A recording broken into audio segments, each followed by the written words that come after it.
الفاتحة.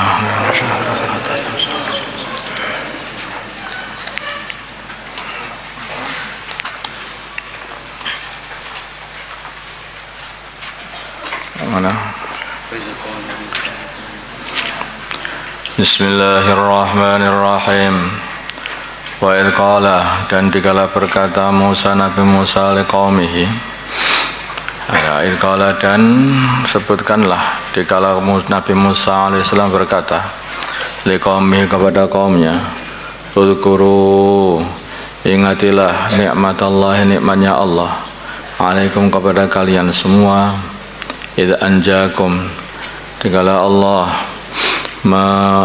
telah menyelamatkan kalian, min ali fir'auna, dari kejahatan tentaranya Fir'aun, yasumunakum, ya Fir'aun dan bolo-bolonya itu maksudnya ali Fir'aun itu, yasumunakum, yang mana mereka telah mengicipkan kepada kalian soal adzabi, buruknya azab, wa yudabbikhuna, dan mereka menyembelihi semua abna'akum, anak-anak laki kalian semuanya, mana lahir tahu laki-laki sembelih, tahu laki-laki sembelih, sampai akhirnya tidak ada laki-laki yang lahir dari kalangan Bani Israel. Akhirnya mereka membuat kebijakan setahun nyembelih, setahun tidak, setahun nyembelih, setahun tidak, kayak nyembelih ternak itu aja. Yastahyuna, dan mereka membiarkan hidup nisa'akum, anak-anak perempuan kalian, para perempuan kalian dibiarkan hidup, ya, dianggap tidak berbahaya.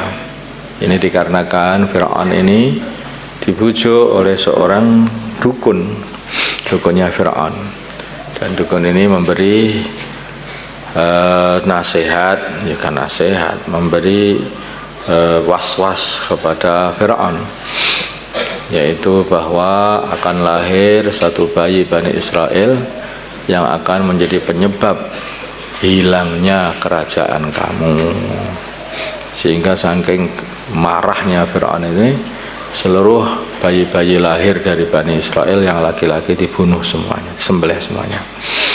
Fi dzalikum, dan di dalam itu semuanya, yaitu penyelamatan setelah musibah. Fi dzalikum, dalam itu semua, yaitu penyelamatan setelah musibah. Balaun, adalah nikmat, min rabbikum, dari Tuhan kalian, azimun, yang agung. Awalnya disembelih, dianiaya, anak-anaknya udah dijadikan seperti budak, terus kemudian diselamatkan oleh Allah Subhanahu wa taala, musuh-musuhnya pun dihancurkan oleh Allah.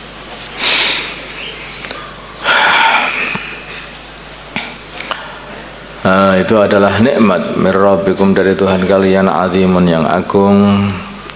Wa idza adana, dan dikala memberi pengumuman rabbukum, Tuhan kalian, memberitahu rabbukum, Tuhan kalian, la in syakartum, bila mana kalian syukur dengan nikmatku, ya, dikasih iman, menyukuri dengan nikmatku, dengan beriman kepada Allah, dengan taat kepada Allah.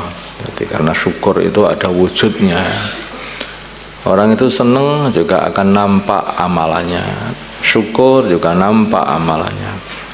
La azinannakum, sungguh aku akan menambahi kalian, sungguh-sungguh aku akan menambahi kalian nikmat.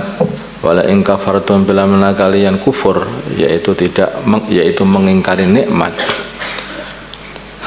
Inna adabi, sungguhnya adabku, la syadidun, adalah sangat menyakitkan, sangat dahsyat. La syadidun adalah sangat dahsyat, ya.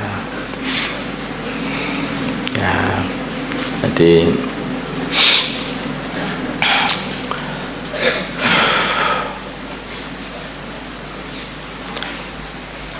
ada satu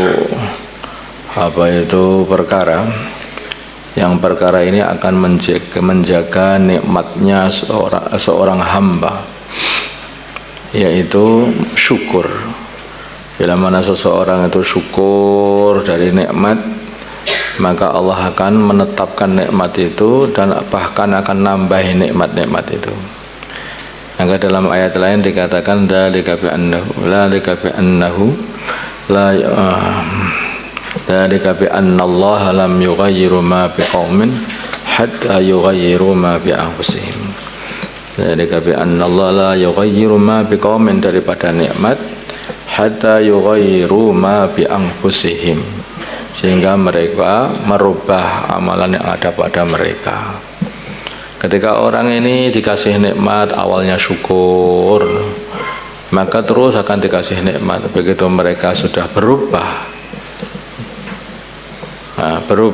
awal-awalnya mesti yang akan ditinggalkan amar ma'ruf nahi anil munkar, ditinggalkan. Begitu amar ma'ruf nahi anil munkar atau tawasau bil haq dan tawasau bis sabr ini ditinggalkan, maka akan datang kemerosotan amal habis-habisan nanti. Kemerosotan amal habis-habisan. Begitu kemerosotan amal terjadi, maka akan ada yang namanya azmatul iman, krisis iman. Begitu itu sudah terjadi, habislah mereka menjadi musuh-musuh Allah. Jadi begitu. Makanya kalau dalam surat Wal Asr itu, illal ladzina amanu wa amilus shalihat wa tawasaw bil haq wa tawasaw bis sabr. Jadi sini iman, amal soleh, terus tawasaw bil haq, tawasaw bis sabr. Kenapa ini? Karena tawasaw iman itu tidak akan kekal kecuali mesti dikunci dengan amal soleh. Amal soleh tidak akan kekal istiqomah kecuali dikunci lagi dengan tawasaw bil haq, tawasaw bis sabr. Saling ingat mengingatkan untuk amal agama, mengamalkan perintah Allah, menjauhi larangan Allah, dan juga memberi targhiban, mengingatkan supaya menyabar-mabarkan, membetah-betahkan diri dalam taat. Jadi manusia ini mempunyai kelemahan, dua kelemahan. Kelemahan pertama yaitu lupa, maka perlu tawasaw bil haq, saling ingat mengingatkan, amalkan ini. Makanya kan ada adzan. Kenapa adzan dibuat? Hayya 'alas shalah, hayya 'alal falah, karena manusia ini suka lupa, sehingga perlu diingatkan. Kalau tidak ada ingat mengingatkan, ya lupa, nanti tahu-tahu sudah meninggalkan sholat subuh, meninggalkan sholat zuhur, asar, terus habis kalau tidak ingat mengingatkan. Kemudian penyakit yang kedua yaitu suka malas. Manusia ini malas, bosan. Nah, kamu lihat saja itu, kamu pakai kopiah itu gonta-ganti, kenapa? Nah, belum hilang sudah ganti karena bosan. Ya, kopiah bosan, pakaian bosan, terus aja bosan. Itu manusia itu. Karena manusia dalam amal juga bosan. Awal pertama kamu mondok di sini kelas 1 seneng. Begitu kelas 5 itu bosan, pengen pulang. Iya kan? Betul. Nah, ngaku semua itu. Kelas 5, kelas 6 itu sudah godaan pulang karena bosan. Manusia bosan. Maka setelah tawasaw bil haq, ingat mengingatkan untuk amalkan agama, ingat mengingatkan, maka ada lagi ingat mengingatkan. Amal agama itu apa? Mengamalkan perintah Allah, menjauhi larangan Allah, amar ma'ruf nahi anil munkar. Kemudian yang kedua, ingat mengingatkan untuk nyabar-nyabarkan diri, yaitu apa? Mentarghib. Targhib, mesti harus ada targhib, disemangati. Kalau sudah loyo, bosan, semangati lagi. Ayo terus, sebentar lagi ini. Tinggal berapa toh? Tinggal kelas 6, 7, 8 sudah tamat. Nah, bentar. Ayo semangati. Jadi kalau nggak ada targhiban komplek, pulang semua itu. Maka mesti ada apa? Tawasaw bis sabr. Arti sabr ini lebih cocok diartikan dengan kata-kata yaitu betah.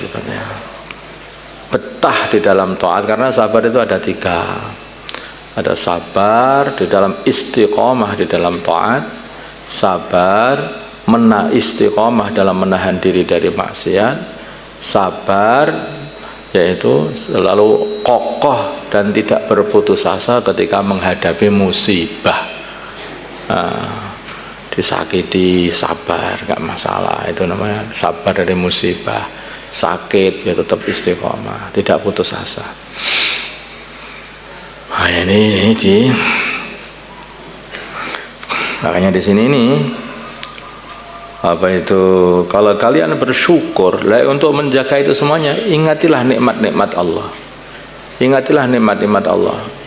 Kita ini sudah dikasih nikmat oleh Allah. Dan nikmat yang paling besar adalah kenal dengan Gusti Allah. Loh, itu nikmat yang paling besar. Sekarang kalau kamu susah memahami, sekarang ini aja, tanah yang makhluk perlu dicari contoh makhluk, ya nah. Sekarang kamu nggak ada orang bayar, nggak dibayar sama-sama, tapi kamu ini seumpama dekat, kenal dengan seorang raja, ya nah. Kenal dengan seorang raja, saking senengmu dengan orang raja, maka apa yang kamu perbuat? Kamu bawa makanan dari rumah, kamu kasihkan raja, karena senang sama raja, ya tak?